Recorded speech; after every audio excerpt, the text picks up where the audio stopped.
Oh my God. I'm getting too old for this shit. What a stupid basketball game we just watched. What a day. What a 24 hours, more specifically, a 10 hours in Knicks land from the moment a Steph Bondy piece was released to the moment Tom Thibodeau responded to the reaction to said piece by Steph Bondy, to the basketball game that was played that ended up going into overtime, to the Mikal Bridges buzzer beater that gave the Knicks a 1-point win. Welcome, ladies and gentlemen, to the Knicks Film School Postgame Show presented by BetUS. My name is Andrew Claudio, a.k.a. GMAC. The fine gentleman to my left, right, whichever way you're looking at it, is Mr. Shawn with a W.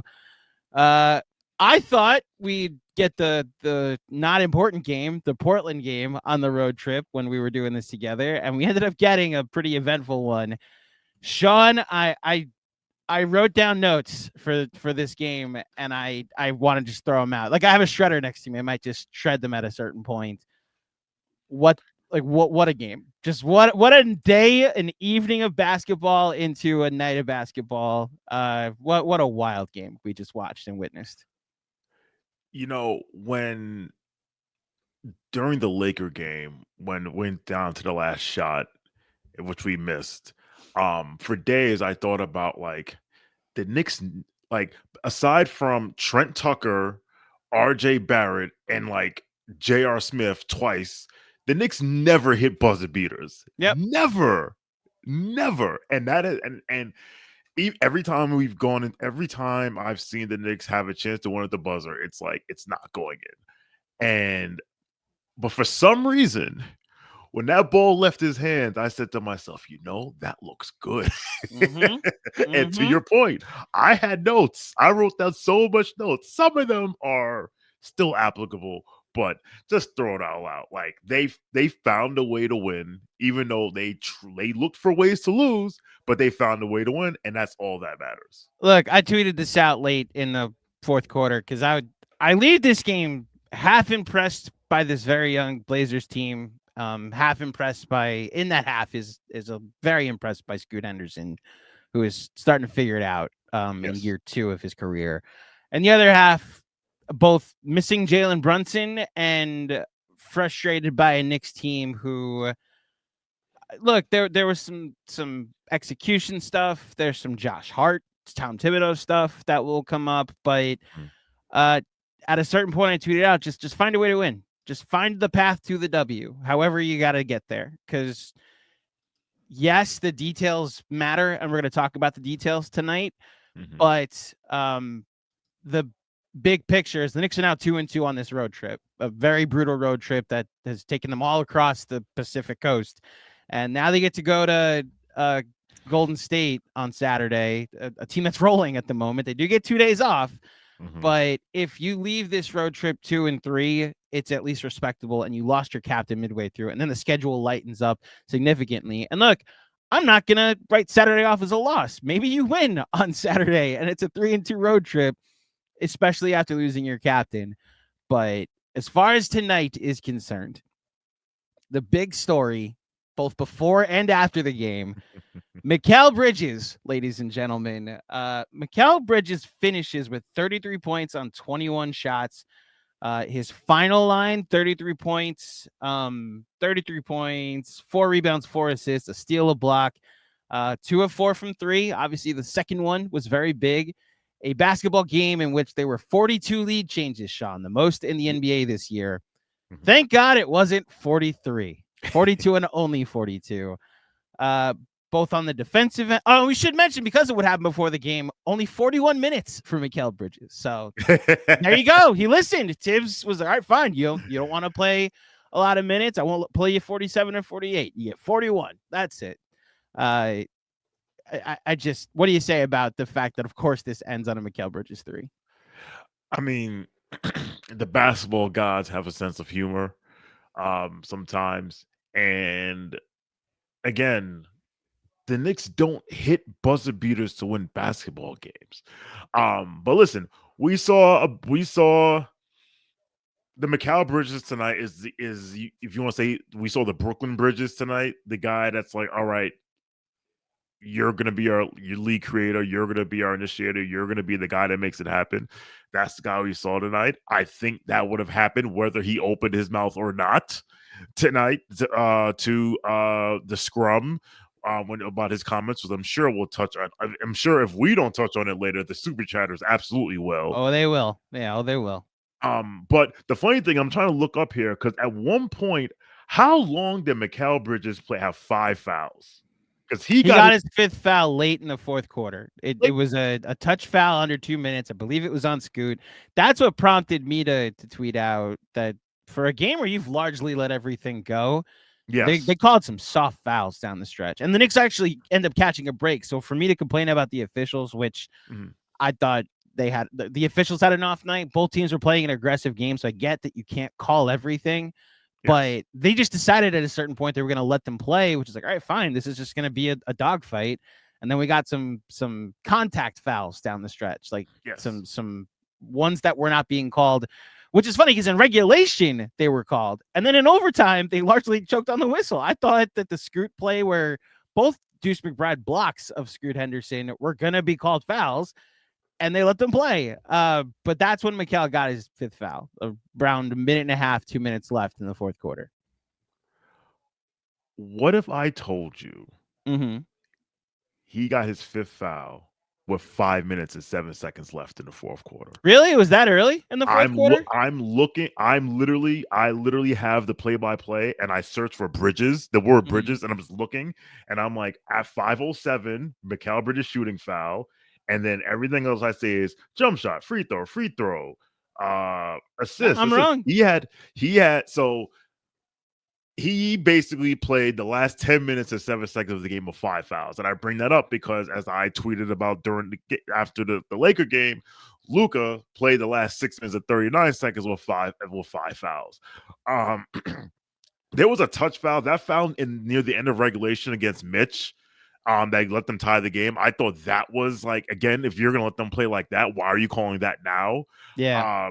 The officiating left something to be desired, but I believe in controlling what you can't control. And there are certain things down the stretch the Knicks could have controlled that they chose not to, which why this post game would have been a little bit more somber.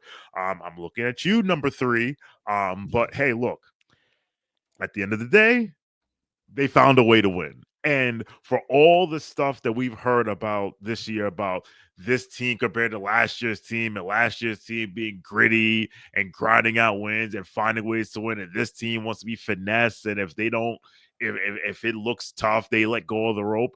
They have found a way. They found a way to win.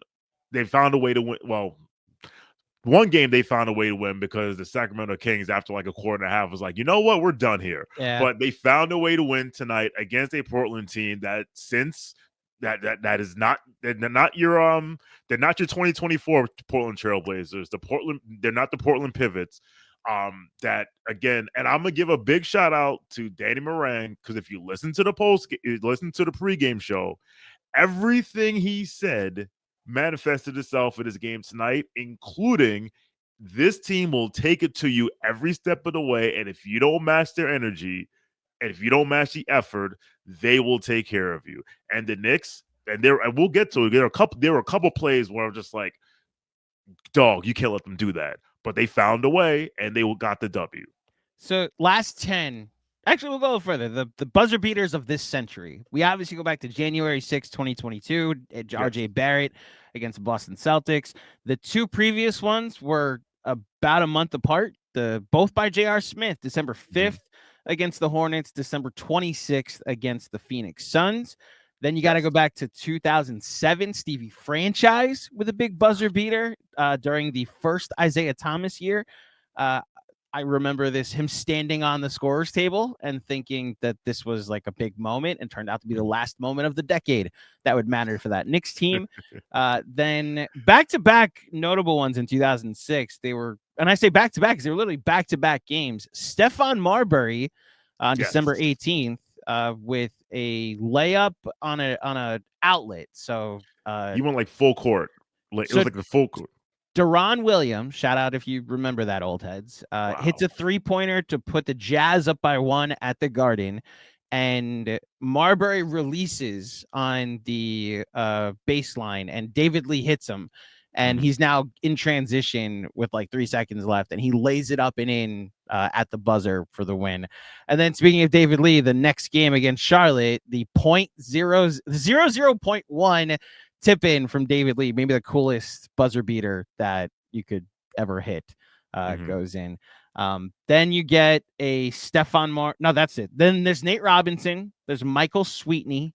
The Nate Robinson was a Saturday afternoon game. Allen Iverson in the building hits a 3 to tie it. And then Nate Robinson hits the 3. And Larry Brown gives him a big hug with, again, Allen Iverson on the other side.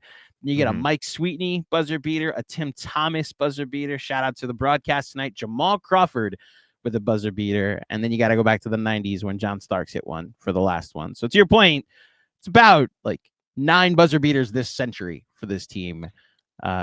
This is no Julius Randle, no Carmelo Anthony, no Jalen Brunson, no Mikal Bridges now joins the list of buzzer beaters here in Knicks history. So let's talk about Josh Hart. So Josh Hart finishes tonight with a final stat line. And I do want to point out that Josh Hart, I thought at stretches had like, that's like one of the biggest moments of the game. Like big offensive rebound to reset things and set up a cat 3 to put them up 104-98. I was like, okay. So all the Josh Hart spacing issues down the stretch, be damned. He still had a big offensive rebound to get them the big 3 to get them to seal the win. And then obviously other things happen. Finishes with 11 points, 11 rebounds, and 9 assists. A near triple-double. Goes 4 of 14 from the field, 2 of 6 from 3. And any Knicks fan that's been paying attention to this network, this channel, this podcast, as well as any Knicks fan that's just been watching for a couple months now how teams are playing the Knicks in crunch time, the Donovan Clingan go hide on just back away and dare Josh Hart to beat them strategy was in full display. And then, look, I actually thought the Knicks brought Josh Hart into the action. If the I would question Chauncey Billups if the blitzing was the smart play. Just play and drop if you want to. But there were moments where they blitzed and it was Josh Hart 4-on-3 and it led to good offense. But there were some moments down the stretch where, Josh, if you're going to play, you're just going to have to beat them. And he didn't really beat them when it was his time to shoot the ball. They missed a couple of straight on 3-pointers, missed a straight on midi that didn't look like it had a chance. Missed a corner 3 that was big. I get it. He played 42 minutes tonight, and I say all of this to then lead up to one of the biggest brain farts I've ever seen from a veteran. Just needs to inbound the ball, and if he does so, then like Mikal Bridges is shooting free throws up 1, and who knows how this game ends. I will also add Tom Thibodeau. You had 2 timeouts. The moment you see a struggle getting the ball in bounds, call timeout, advance the ball. I've seen too many games where Tom Thibodeau leaves the game with 2 extra timeouts, and you could have used one in that spot. Staring at the playoffs last year. The imperfections and the awesome, like, big rebound and big momentness of Josh Hart was on full display. And when they get their full complement of players back, when they get Jalen Brunson back, you hope that seeing these issues fully realized still don't continue to bite them. But down the stretch, it was very much like either Josh Hart's going to beat them or someone else is going to have to step up. They got 2 good looks from Cat from 3, and then a Mikal Bridges buzzer beater, and that's really it. Your thoughts on just the Josh Hart game that we just witnessed? So with 2:30 left, Josh passed up a wide open 3, and honestly, of all the things, listen, Josh Hart has had some Space Cadet moments this season. Nothing angers me more when he passes up open shot, and I will continue to harp on that because the starting point guard said on international television, "I tell Josh all the time, shoot the ball." Um, the I will shoot Josh a bit of bail, even though everyone knows you can only run the baseline after a made basket, not after a side out of bounds or a turnover, what have you. But even before that happened, what I was like, why are we calling timeout? Just advance the ball. Yeah. And that's on Tibbs. That's also on Josh Hart because you're a veteran. If because Mike Breen said the Blazers did such a good job of defending an inbounds pass. Like, okay, I have 2 timeouts, and my one job is to inbound the ball. So, we got the full Josh Hart experience tonight. He did not take 7 threes tonight, so maybe Took although he 6. took 6. Yeah. Yeah, so but so I don't know how much PJ Tucker's gonna yell at him in the post game in his locker room. Yeah. I'm just trolling. Mhm. But like these next, because I don't think we're gonna see Jalen Brunson before the 1st of April. These next 3 weeks, today's the 12th. Actually, today's now the 13th. So these next 18 days, um, Josh, get ready to learn shooting threes, buddy. You gotta be every team is now going to disrespect you. To quote Michael Irvin, nobody believes in you. What are you prepared to Yeah. do about it? What's funny is I agree that him passing up that 3, I think he settled for a mid-range, like a 15-footer is what ESPN.com says. Yep. So yes, that midi annoyed me. I think just how poor he is as a shooter also hurt them tonight because he did take 6 threes and a couple of them were down the stretch in Yeah. the fourth quarter and in overtime. And it goes to not only are we willing to see if you're going to shoot, but we're willing to allow you to shoot, and we'll send our center to also go guard Cat. Which is why I like that they brought Josh into the action. The final play of the game was a DHO from Josh Hart to Mikal to have Klingon, who is not, whatever height they have him listed, it's a foot taller. That is the tallest human I've ever watched on television. I mentioned this on the pregame today, or I guess last night. Walking past him in Summer League, and you're walking past all NBA players at Summer League. Yeah. So obviously everybody's tall, but there was a different tall. It was a capital T when you see Donovan Klingon. And I just, the fact that Mikal got that shot up over Klingon was impressive. Bringing him into the action, I thought, paid dividends down the stretch. And listen, this is the tough part about it is you're involving Josh Hart in every action, and you're not involving Cat. Cat's 3 field goal attempts in that crunch time stretch were a 3 that he missed in overtime and the 2 threes he took because they were opportunistic about getting him the ball when the first one was just them finding him and he hit a 3 with a quick release. The second one was an offensive rebound with the defense scrambling that led to a Cat 3. So that's that again. It's like you said, it's the Josh Hart experience, both the positives of him getting those big rebounds and the negatives of him not being able to make teams pay as much as he needs them to. Now, this is a guy that's made a lot of teams pay in the playoffs. You hope those heroics come back because he's going to get opportunities this upcoming playoffs. This is how every good team is going to play him this postseason. I don't want the monologue to go too long because you are going to eventually have to go to your job in the morning, and we have a lot of people to get to because this was an exciting basketball game. I'll just say I'll go back and forth. I'll start with OG Anunoby, who I thought did as okay a job as you could on Denny Avdia, even though Denny Avdia largely cooked tonight. He did. Yeah, Denny Avdia finished this night with 27 points, 15 rebounds, 5 assists on 18 shots.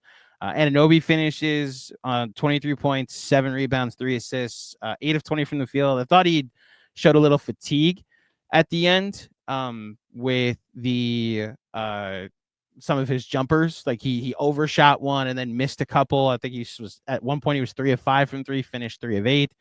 I liked you got what you needed from Anunoby, at least enough in the tank, even if you probably could have gotten a little more. But 23 points and a +8 in 43 minutes. So you gotta take that. Absolutely. Shout out to Shaden Sharp, who was some big shots down the stretch. 21 points, 8 of 18. You don't love, but what have you. And honestly, Anthony Simons, 2 of 11. That's Mikal. That's Mikal was largely guarding him tonight. Yes. And the other thing, so Deuce, I thought, was actually getting his lunch taken a lot on the defensive end by Scoot. Like Scoot had 18 points in the fourth quarter, finishes with 30 for the game. And then I was ready to say, you know what, this is why the Deuce and size argument has merit, because you put him on an island with a stockier guard and he might get bullied a bit. And then he has 2 very important defensive stops where he blocks Scoot Henderson and then forces the turnover that should have ended the game at the very end. So I thought he did a good job in that, even though I thought Scoot largely had his way with him in the fourth quarter. We should mention Karl-Anthony Towns, how he played tonight. How did you think he played tonight? I think he played well. I think that I feel for him because it's a double-edged sword, because on one hand, it's like with this, wing on Cat, center on Josh, defensive alignment that teams are using, it kind of like takes Cat out of the it minimizes Cat as an option down the stretch. But on the flip side, there are certain players, I remember when in 2007, when the Warriors when the We Believe Warriors beat the Mavericks, and they were doing these, and they kept running like Steven Jackson at Dirk Nowitzki and doing these pesky things, whatever, right? And then obviously 4 years later, they win the championship, and I'm like, if they had tried that in 2011, Dirk would give them 40. Like, oh, you're gonna put this 6'8" guy on me?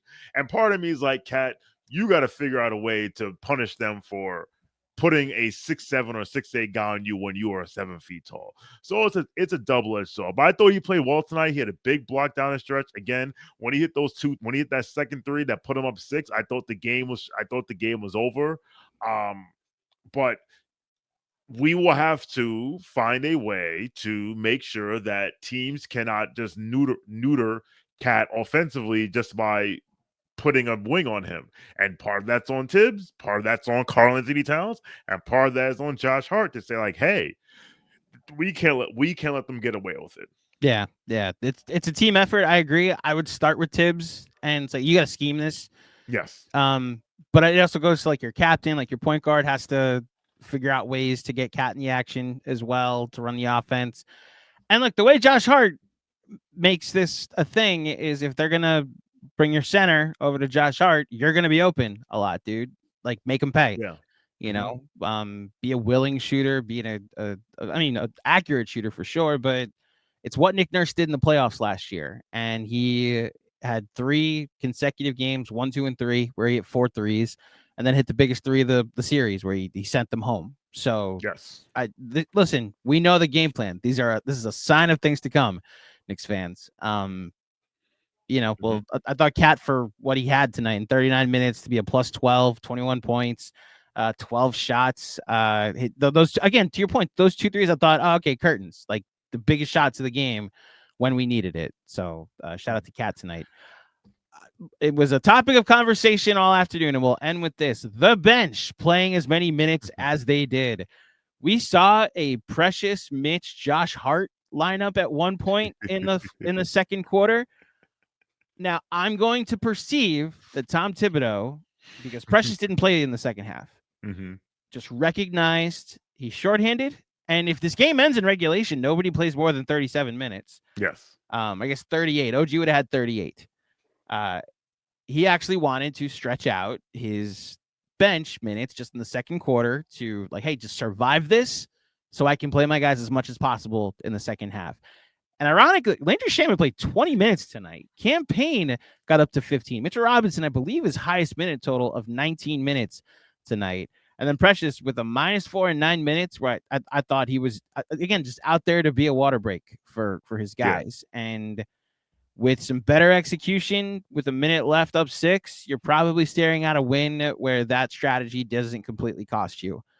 If I'm evaluating the bench in any way, it's that I think Landry Shamet's starting to gain more and more trust from the head coach, and you're seeing it again up to 20 minutes tonight. If that becomes a recurring thing that you can play Landry Shamet 20 minutes, then like the minutes police is just going to go away, because you're going to see like at max 37, 38 from one of the wings.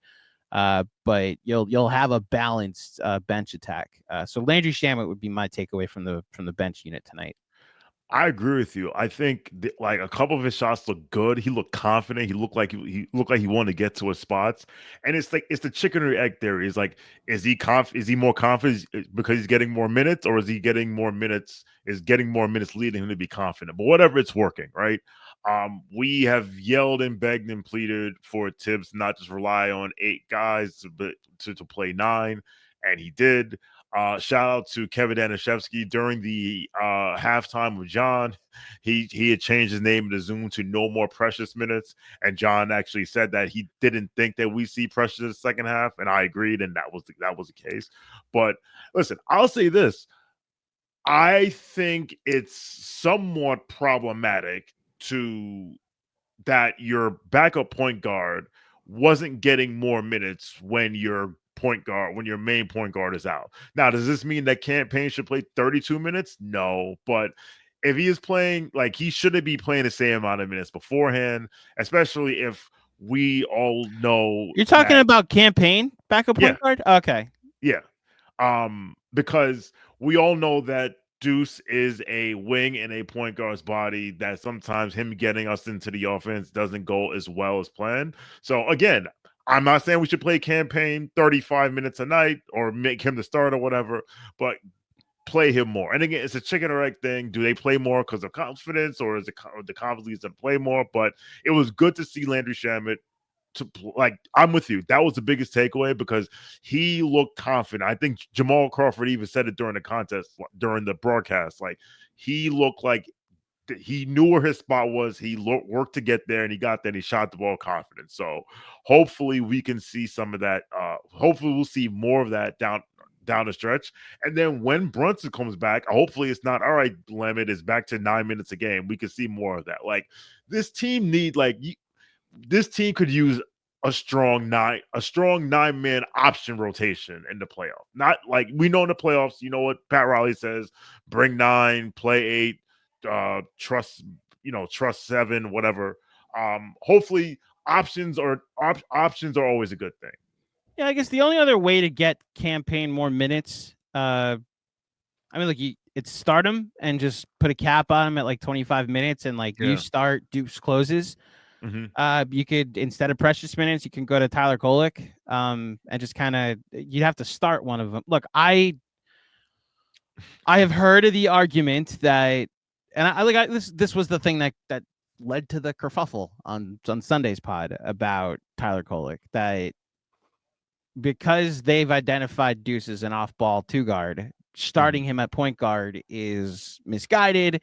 If you want to start Campaign, have Tyler Kolek be your backup, have Deuce close, and like Deuce plays his 30 minutes. I actually would rather have the better player. I think what you're seeing on the defensive end tonight, not even just tonight, the last 3 games, let me pull up the stats, but the Trailblazers had a 111.9 offensive rating, which is better than it got better as the game went along. But there was a world where this team was going to finish with 105 points or less than 100 points in regulation, and then that last stretch after 104.98 happened. I was actually kind of fine, but the Precious minutes are brutal, especially when he has to play with Cat. You're limited options right now, unless you want to play 8 guys without Jalen Brunson at this point in the season. So I looked at the Precious minutes. He played 5 minutes against the King, played 9 minutes tonight.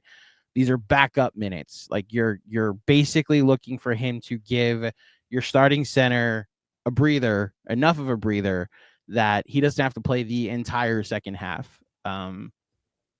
Yeah, that's all I got. He's an innings eater, like Benji always says. Go out there, eat innings. He's a fifth starter. It's not even like a Bartolo Colon late stage or like a John Neese late stage. It's I'm trying to think of a Yankee example, but I was trying to think of a Yankees example. But it's like a Ramiro Mendoza, but like the bad version, the guy that isn't going to throw a postseason. So the Mets had a guy named Trevor Williams a couple years ago. Never pitched an important inning for them in the postseason, but like, oh, we just need you to come in and throw these 4 innings because we're setting our postseason rotation, something like that. Look, again, 42 lead changes. Thankfully not 43. The Knicks also, for the 3rd game in a row without Jalen Brunson, every one of their starters took at least 12 field goal attempts. So sharing the wealth a little bit, using a balanced approach to try and replace him. And big picture, the Knicks remain the 3 seed in the East and are 42-23. They are 8 wins away from their 2nd straight 50-win season. They are like there's 17 games left. If we're talking like if they go 10-7, that's a 52-win season. I'll say if they go 11-6, Robert Cross, that's a 53-win season. I think we can all find ways to enjoy a 53-win season. Yes. And I think before we get to the Super Chat, Shawn? I think rumors and concerns of the demise of the Knicks as a 3 seed and the possibility of them dropping to 4, 5, or 6 have been ghastly overrated. Unless this team completely falls apart, and that's why I'll give all praise due to the coach. He does not let his teams fall apart. Save for a 20-game stretch in 2022, this team will be the 3 seed. Knock on wood. Yeah,